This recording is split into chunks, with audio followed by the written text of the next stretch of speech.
Mga kwento ni Fermo.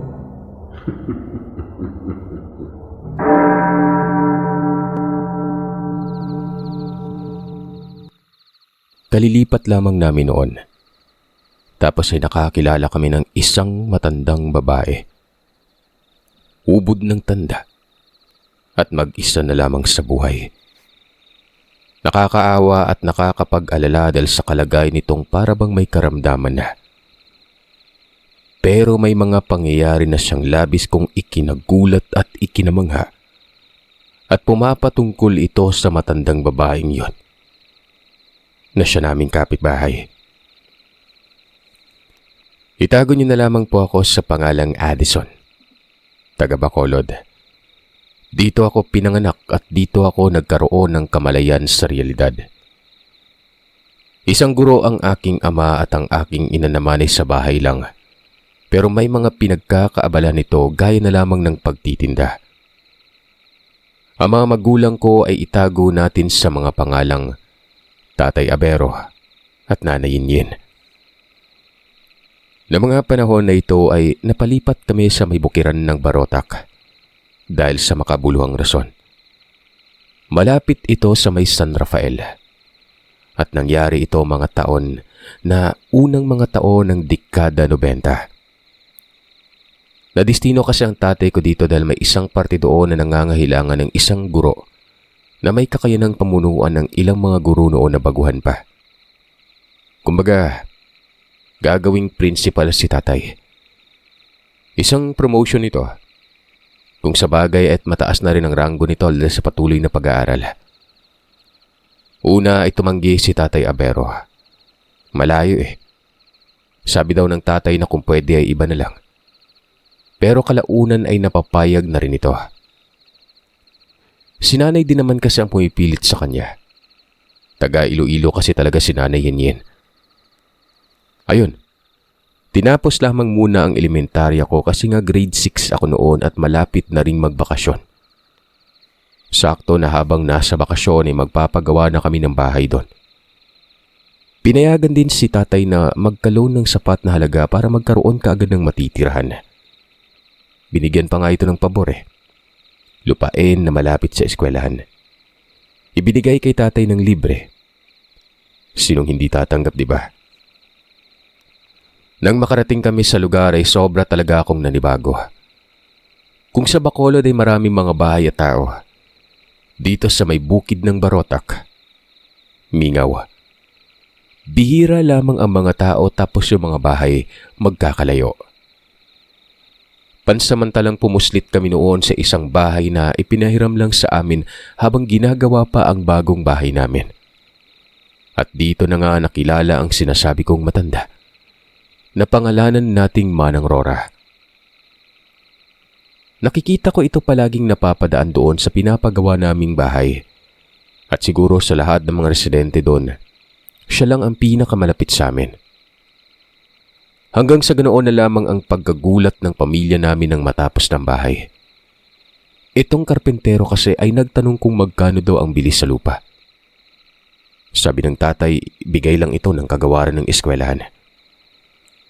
Napapasimangot ang karpentero dahil ang lupaing ito umano ay pagmamay-ari noong matandang madalas dumadaan. Napakabait umano ng matandang yon.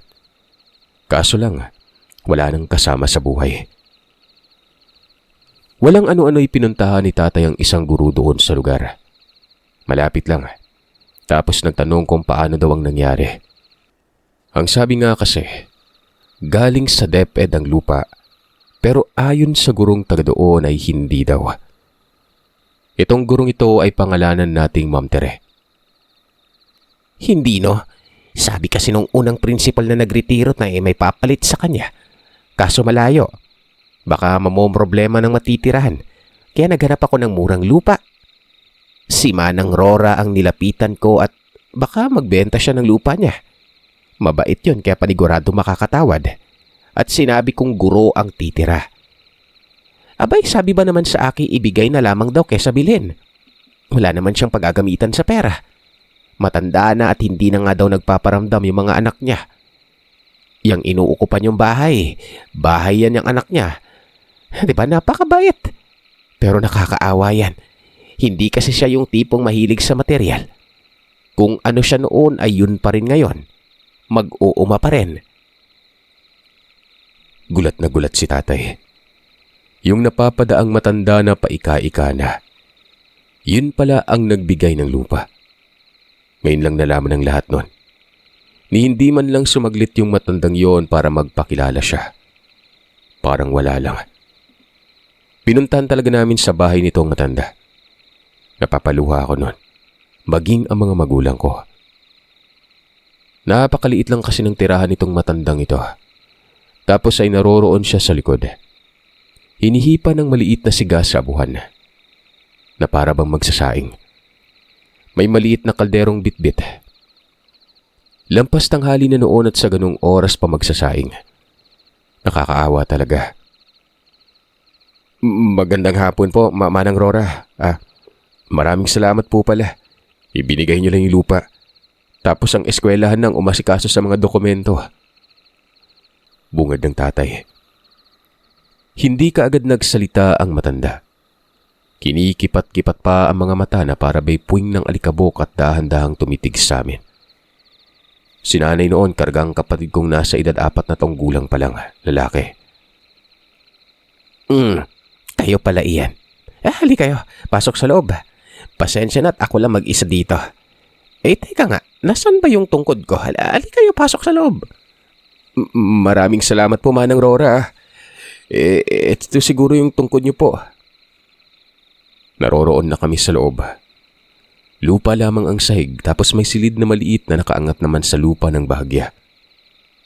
Kawayan ng papag doon. Ipagtitimpla sana kami ng kape. Kinuha na nitong thermos. Pero sabi ng tatay ay wag nang mag-abala. Na nagpunta lamang kami dahil magpapasalamat nun. Doon po sa pagbibigay nyo ng lupa. Tapos kayo pala'y may-ari nung malaking bahay doon na ginamit namin pansamantala. Nakatitig lamang kaming lahat sa matanda. Bumalik lamang ito sa likod at ipinagpatuloy ang trabaho. Nanginginig ang kamay niya na parang pasmado. Maging sa kung paano maglakad ay nanginginig din ito. Hanggang sa nagsalita yon. Pero naroroon pa rin ito sa labas. Ang sabi ay walang anuman umano. Masaya siya sa pagbabahagi ng bagay na walang kapalit.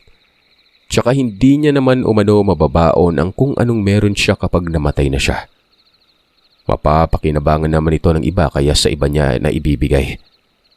Tapos na umano yung panahon niya. Sa paraan ng pananalita ng matanda ay tila ba naghahabilin na ito. Nagkakatitigan talaga yung mga magulang ko noon.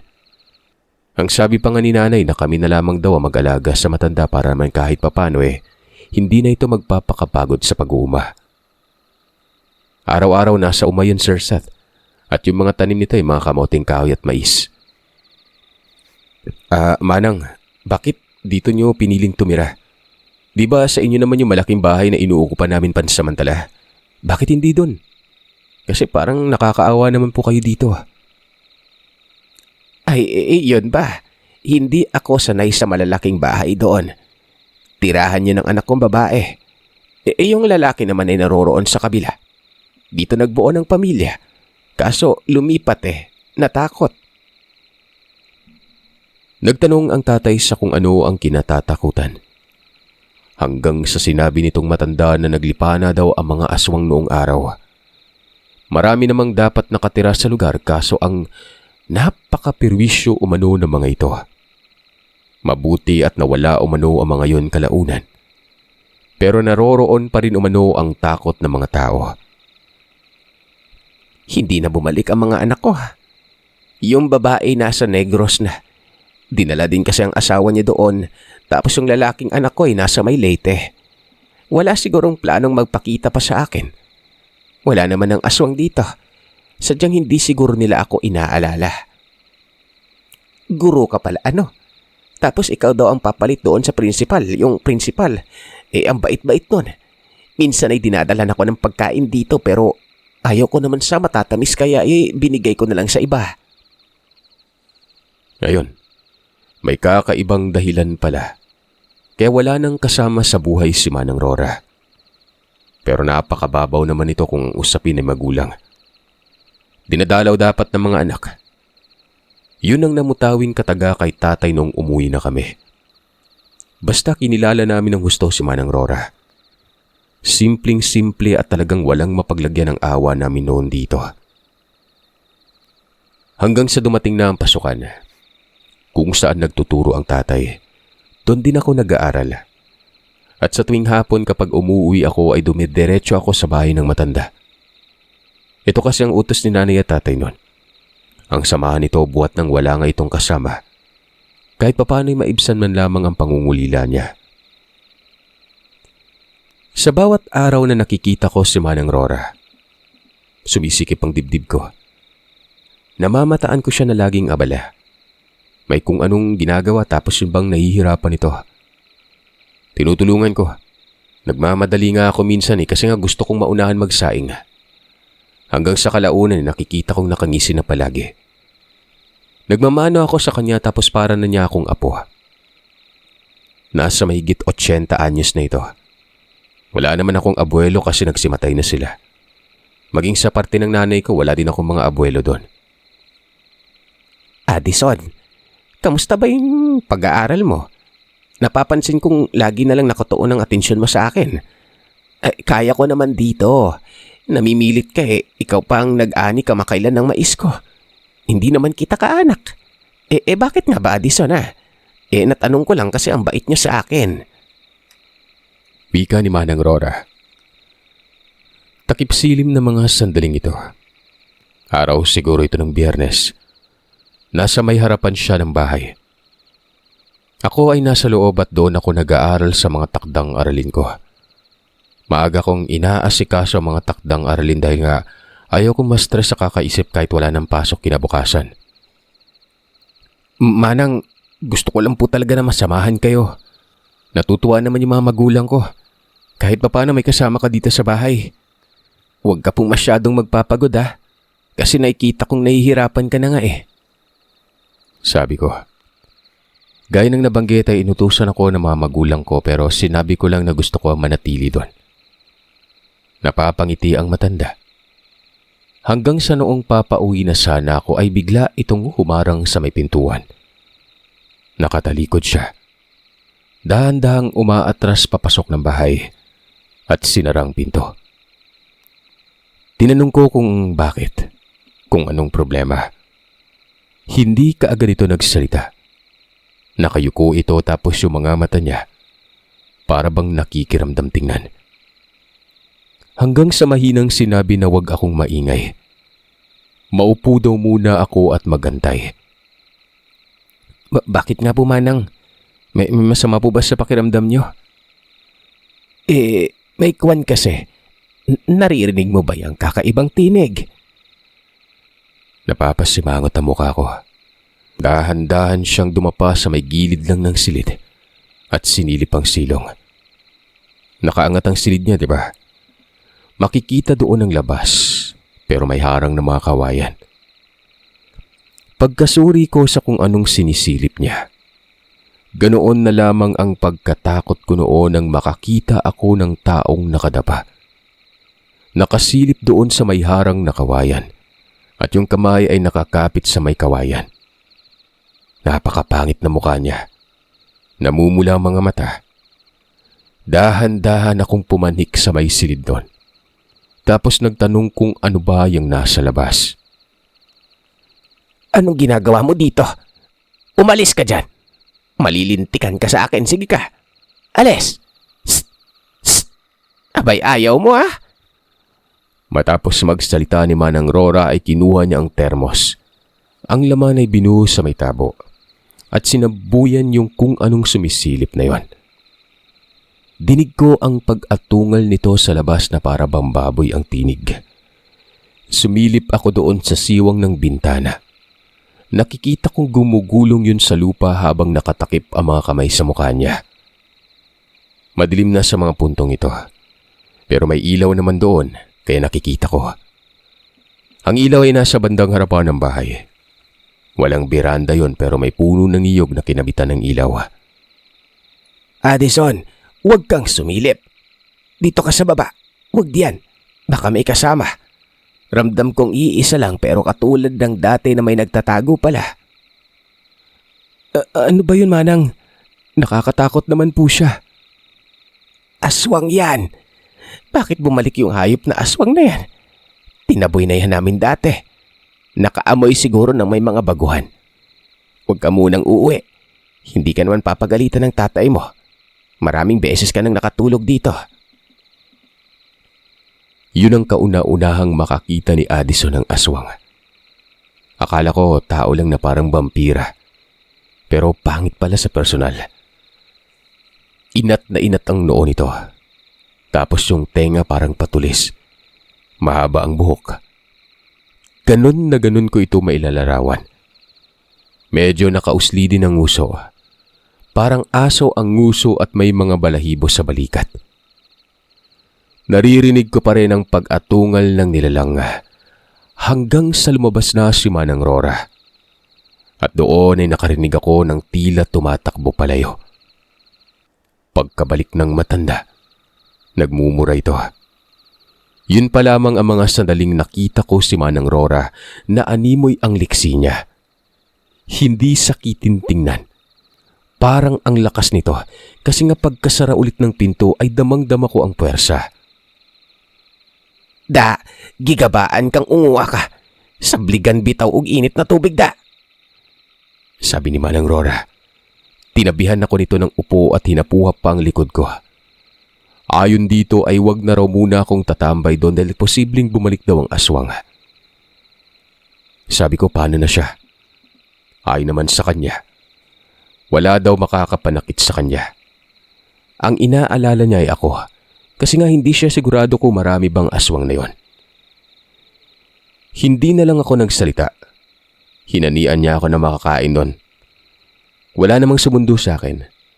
Mas masaya yung mga magulang ko lalo na kapag dito ako natutulog sa bahay na ito. May kung anong inihahanda itong si Manang Rora. Nagtungo ito sa may likod. Kumuha ng mga abo. Nilagay niya sa tabo tapos binasa ng tubig. Habang nangyayari naman ito ay kumikibot-kibot ang bibig niya na para bang kinakausap ang sarili. At nilagyan niya ng konting asin yung abong binasa at pinatong niya sa altar. Nakita kong kumuha ito ng rosaryo at nagdasal ng tahimik doon. Itong altar ay nasa may bandang sala at pabor sa harap ng bahay. Sa gilid lamang ito ng pintuan. Nakatayo lang si Manang Rora habang nagdadasal.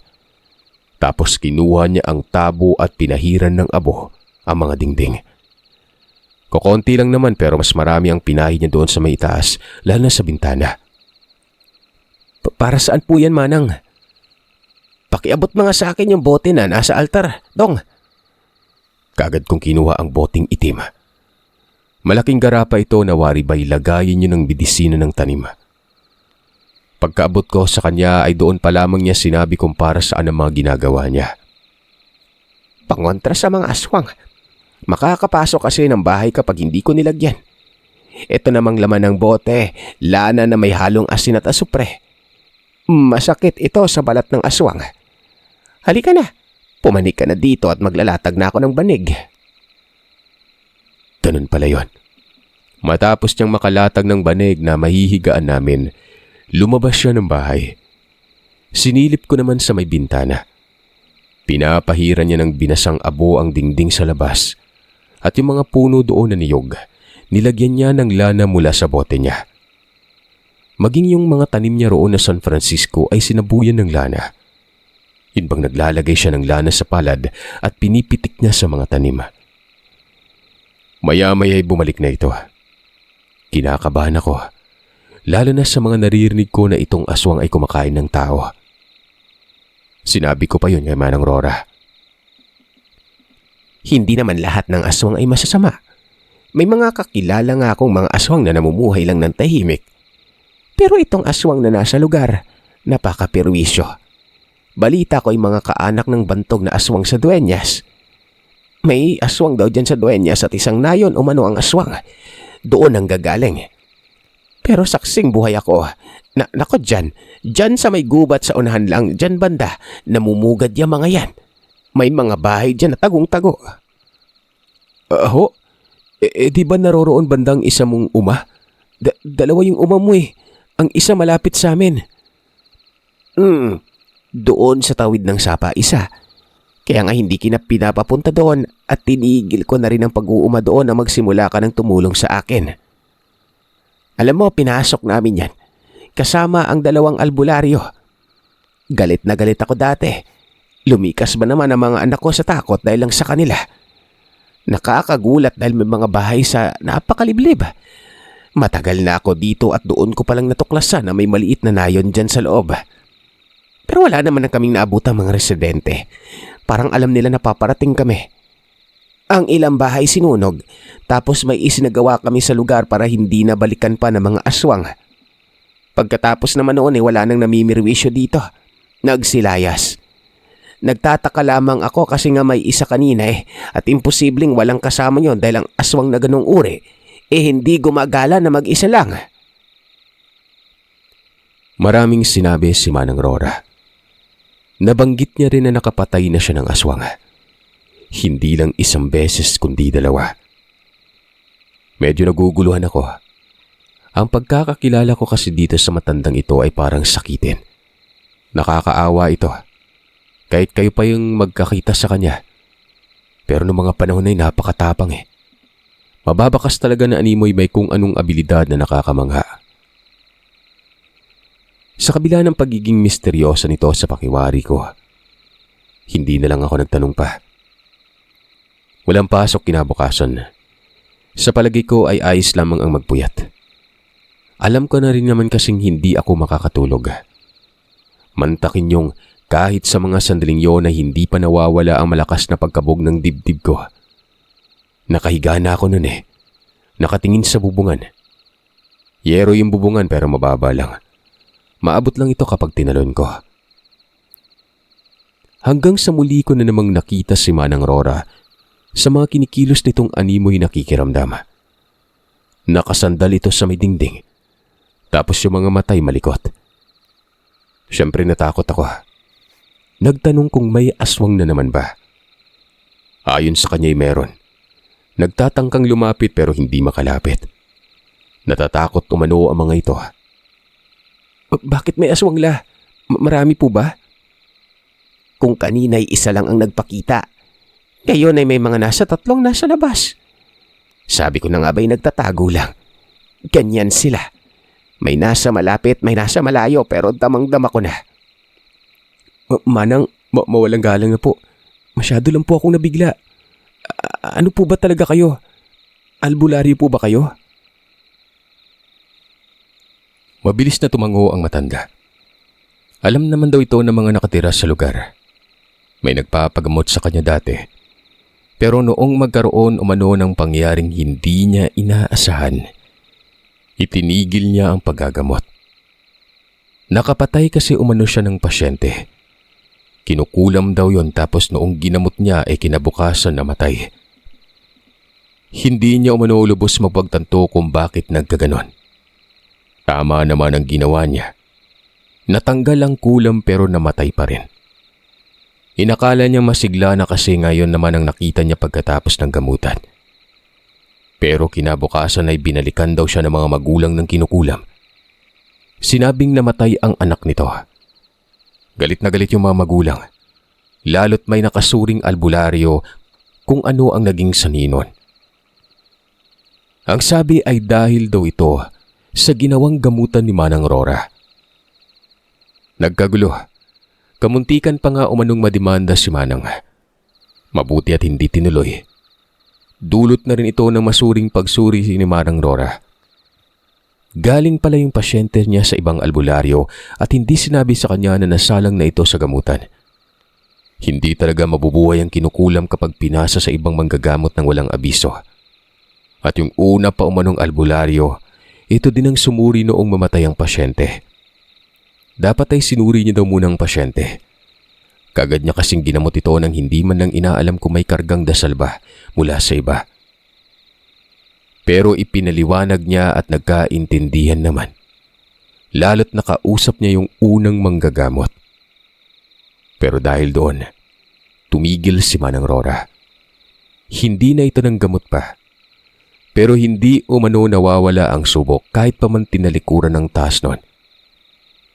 Sumunod kaagad ang pagdagsa ng mga aswang. Ilang mga taon ding namirwisyo ito bago pa napalayas. Matulog ka na, Addison. Hindi naman makakapasok ang aswang. Tsaka magbabantay din ako. Wika ng matanda. Pero huminga lamang ako noon at hindi natulog. Inabot ng umaga at inihatid ako sa amin. Walang ano-anong sinabi ng matanda sa mga magulang ko ang lahat. Yun ay mga aswang. Wag na muna daw akong pumuslit doon kasi nga malalagay ako sa peligro. Itong si tatay ay mabilis na nagtanong kung totoo ba daw na may aswang. Sabi ko, oo, gawa kang nakita ko din yung mga yun eh. Maging ang pagsaboy ni Manang Rora ng mainit na tubig. Manang Rora, ayos ka lang ba kapag ikaw lang mag-isa? Bakit hindi ka na lang dito sa bahay? Dito ka na lang. Baka kasi kung mapano ka doon at wala ka pang kasama. Wika ng tatay nun. Pero hindi nagsalita ang matanda. Nakangisi lamang ito at umuwi na. Hindi mapapakali si tatay, maging si Nanay Yinyin. Hindi mapanatag. Ako noon ay doon pa lamang ako nakaramdam na matinding pagkapagod. Kaya naman minabuti kong matulog. Nagising akong hapon na si tatay ay wala. Pinuntahan daw si Manang Rora. Yun ang narinig ko kay Nanay Yinyin. Labis ako noong nag-aalala gawa ng malapit ng gumabi. Sa likod banda ng bahay namin nakadireksyon ang bahay ni Manang Rora. Tinatanaw ko doon at nakikita ko si tatay kausap ang matanda. Hanggang sa ilang sandali ay umuwi na si tatay nun.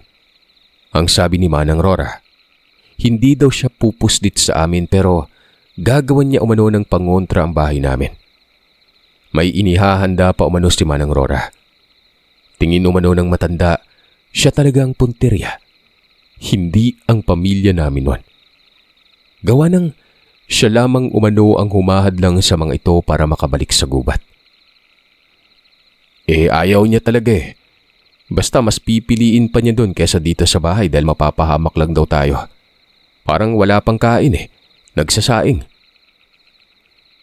Siyempre, talagang naawa ako noon nang marinig ko yung katagang nagsasaing. Kung wala lang sanang aswang ako na sanang nagsaing noon. Naisip ko noon kung ano kaya ang uulamin ng matanda. Wala namang ulam doon eh. Paniguradong kape na naman na magiging ulam nito. Kaya naman sinabi ko na ipapaluto namin ito ng mauulam. Walang ano-ano namang naghanda ang nanay. Mabilisan. Bihon na nilagyan ng sardinas. Yun kasi yung paborito ng matanda nun. Padilim ng padilim at tinatansya ko talaga ang layo ng bahay. Kasi tatakbo ako kapag nagatid na ng ulam. Oras ang kalaban ko. Hanggang sa noong pasadong 6:00 ay may inabot na sisidlan si nanay. Tupperware ito at doon nakalagay ang ulam. Walang ano-anong sumirit kagad ako ng takbo. Napapamura pa si tatay kasi nga siya na raw ang maghatid pero hindi ako nakinig. Hanggang sa yon, at nang makarating ako sakto namang sobrang abala ang matanda nun. Nagalit ito at bakit daw ako bumalik. Sabi ko may ulam akong inihatid sa kanya. Nilapag ko ito sa lamesa niya at babalik na sana ako pero bigla na lang may humarang sa may daan.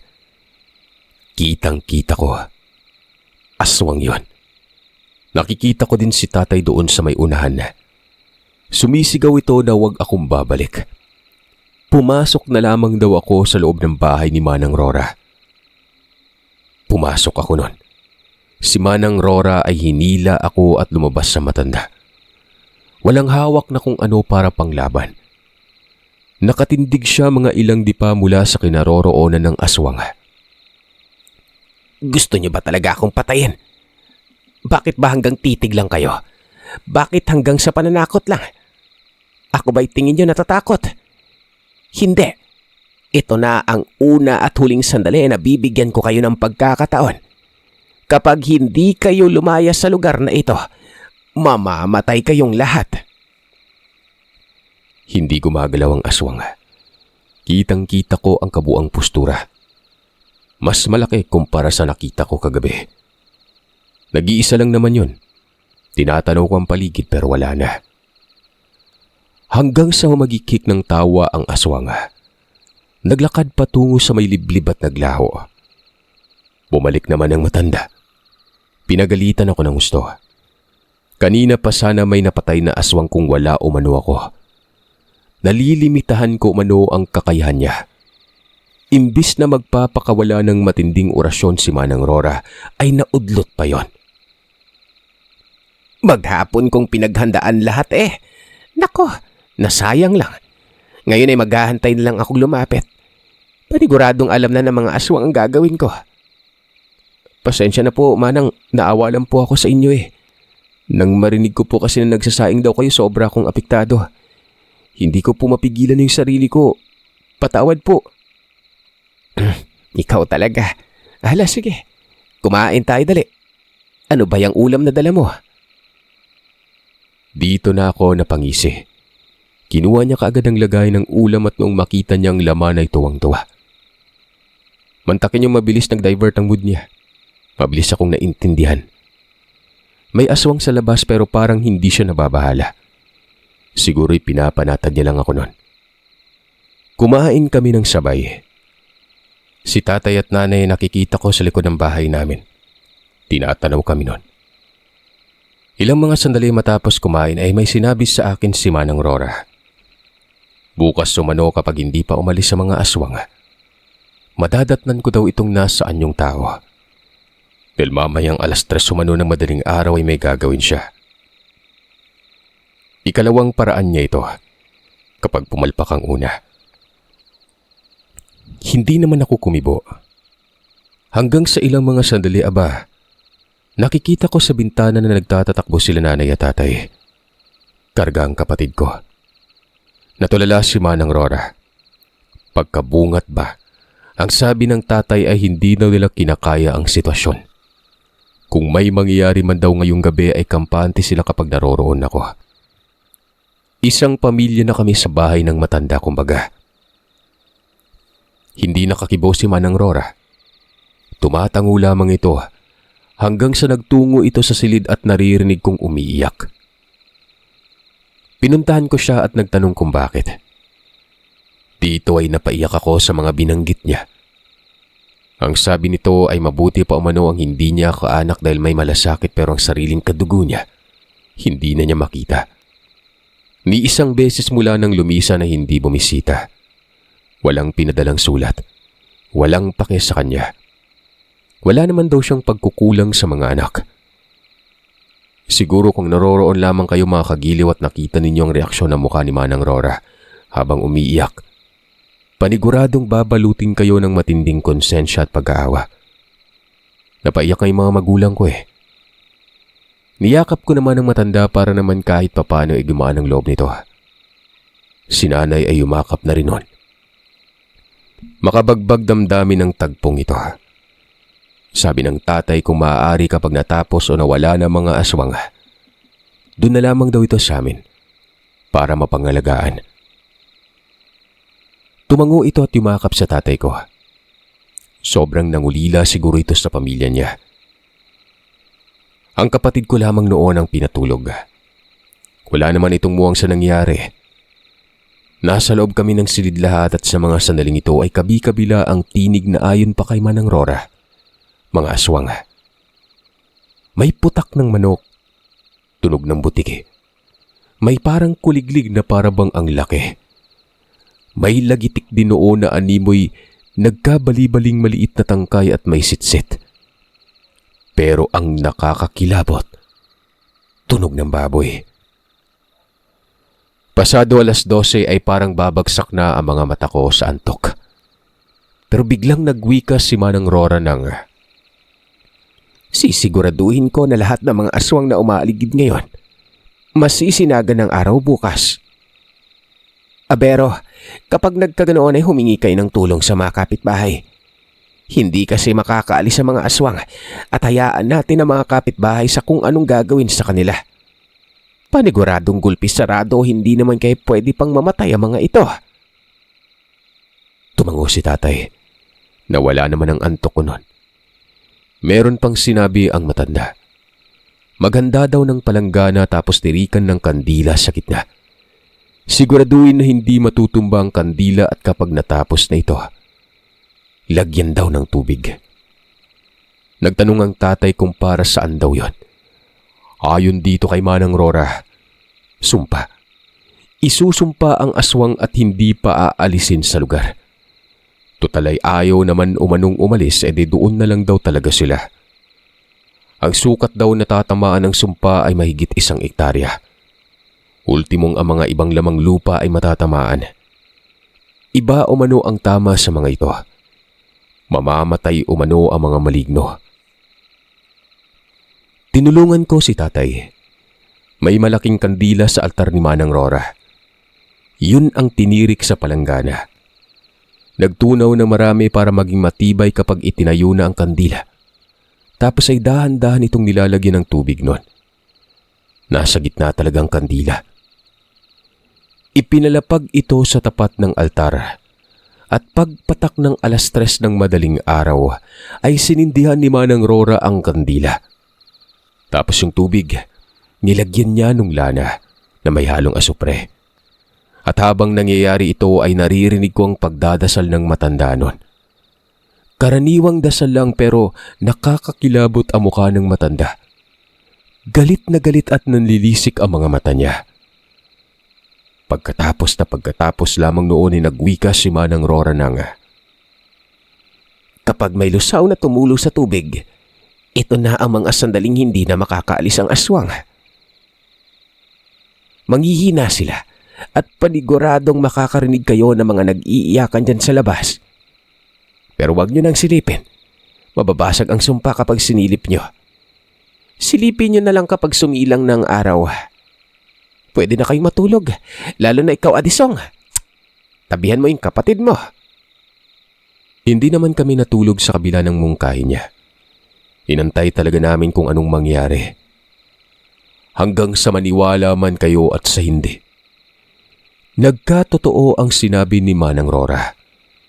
Pagsapit ng umaga, pagkalabas naming pamilya maliban sa kapatid ko gawa ng tulog pa. May 4 na tao na nakikita kami sa magkakabilang direksyon. Walang mga saplot. 1 babae at 3 lalaki. Isa sa mga lalaki ay sobrang tanda na. Tapos yung isa ay may mga sugat sa muka. Ito na siguro yung nasabuyan ng mainit na tubig nun. May yakab ba namang pagkalapit namin sa mga ito ay para bang mga wala sa katinuan. Nakadapa sa lupa tapos natataranta. Kung saan ito nakapwesto ay doon lang nakakagalaw. Dali-daling umalis kagad ang tatay. Magtatawag na ito ng mga kapitbahay. Maya-may dumagsa ang mga tao. Tandang-tanda ko ang lahat nun. Ang iba sa mga nagsidatingang tao nakabihis pang simba pa. Araw ng linggo Kalimitan mga lalaki. Ang sabi ni Manang Rora, ang mga nakikita daw na taong walang saplot. Lahat ay mga aswang. Nakakaawa kung titingnan pero nakakasuklam kung iisipin kung gaano ito kasama sa pagsapit ng dilim. Ginulpi ang mga yon. Nagmamakaawa ang babae. Pinapalo pero hindi tinatantanan. Hanggang sa sinabi ng matandang lalaki na aswang na hindi na daw sila uulit pa. Aalis na sila sa lugar at hindi na magpapakita. Naniniwala ako may isang salita ang mga aswang. Pero hindi kayo yung mga aswang na yon kasi ang titigas ng ulo nyo. Kapag pinakawalan kayo, ganun pa rin ang gagawin nyo at sa ibang lugar naman. Kagabi ko pa kayo binalaan pero anong ginawa nyo? Hindi kayo umalis. Isa lang ang ibig sabihin, balak nyo talaga akong tudasin.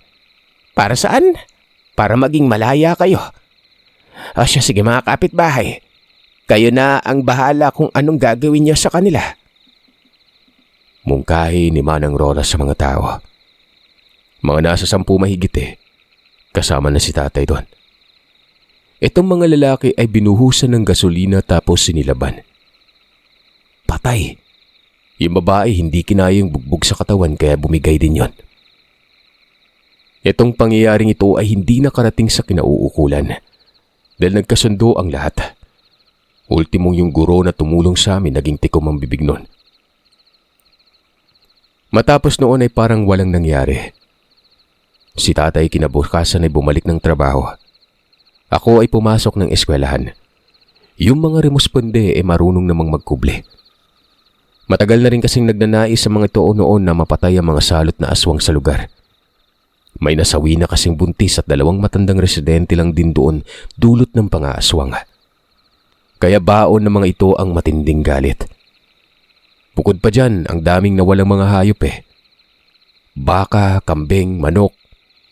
Basta perwisyo talaga. Si Manang Rora ay doon na sa amin pumuslit. Nalaman ko na kapag kinuha pala yung kandila sa may batya, makakawala ang mga aswang na yon. Hindi ko alam kung anong proseso ito. Nag-aaral ako ng karunungan pero wala akong narinig na ganun na pamamaraan. At siguro si Manang Rora lamang ang nakakaalam nito mula sa kanyang angkan. May napagtanungan akong albularyo hinggil sa kung ano ba talaga si Manang Rora. Isa pala itong babaylan. Hindi maipagkakaila na napakatinik nito kung aswang ang usapin. Yung napagtanungan kong albularyo, ang tatay noon na naging kasamahan ni Manang Rora nung pasukin ng gubat at sinunog ang mga bahay ng mga aswang noon. Samantala nung namatay ng matanda, saka pa lamang nagpakita yung mga anak niya. Siyempre binigyan pa rin namin ng respeto kahit pa man may kinikim-kim na galit sa kanila. Nagpasalamat sila sa amin dahil inalagaan daw namin. Si tatay tangulang ng tango pero alam kong sa loob-loob nun, gusto nang sumbatan itong mga anak. 2 yun, lalaki at babae. Hanggang ngayon ay dinadalaw namin si Manang Rora sa puntod niya. Buhay pa ang mga magulang ko at doon pa rin sila nakatira sa lugar. Ako nasa Rojas na kasi nung nakapangasawa. Pero kapag bakasyon ay umuwi ako. Sino ba namang makakalimot sa matanda na bukod sa sobrang bait, ay may taglay din itong katangian na nakakamangha. Ang matanda naming kapitbahay na si Manang Aurora.